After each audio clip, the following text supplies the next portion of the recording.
people know. In a lot of ancient societies, there was a custom that they would abide by. They would decide who to make an idol. Take hammer and chisel and decide to eternalize somebody in stone.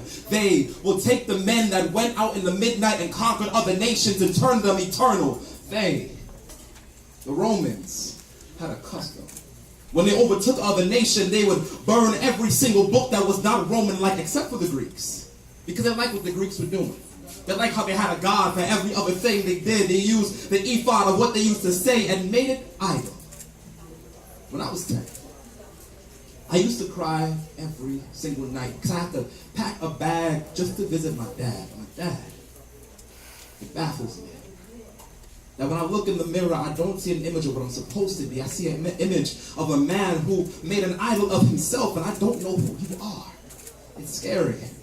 How we live in a society where 1 in 20 men go to a church, 1 in 5 men graduate college because mostly they do not understand who they're looking at in the mirror. I believe the problem is we have some strange ADHD-like fathers. They shaky fathers park their sons on earthquake corners and wonder why we have kids in jail. They develop math problem symptoms when they hold 2 Tech 9s and wonder why they're not 18 yet, trying to become adults and doing 25 to life in prison. Why? Why do we blame the children for the symptoms of the father? For the ones that don't bother to make themselves available to the source material. They source their own materials in buildings and structures that fall apart. And any single earthquake, they take themselves and wonder why. I've heard it said that black men are more susceptible to end up in jail than any other race on this planet. And it's funny. Because when we look at ourselves, we are self-imprisoned. The black man is the one animal that everybody is afraid of because we are unpredictable. In the jungles of Africa, we enslaved each other so that the white man could be principal.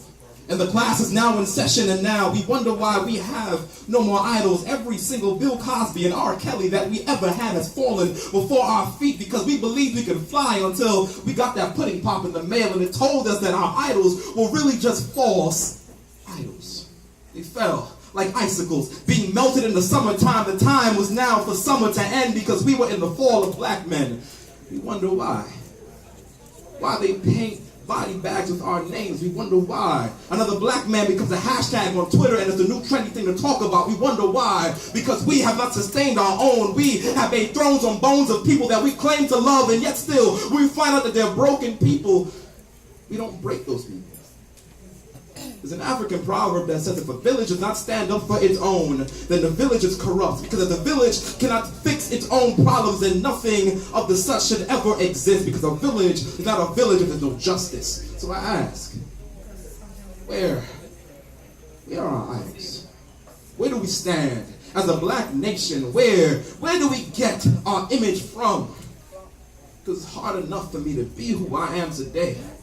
And now that every single minute passes by, there's some child out there who does not know who he is because every single construct of who he should be is broken. So who are you, black men?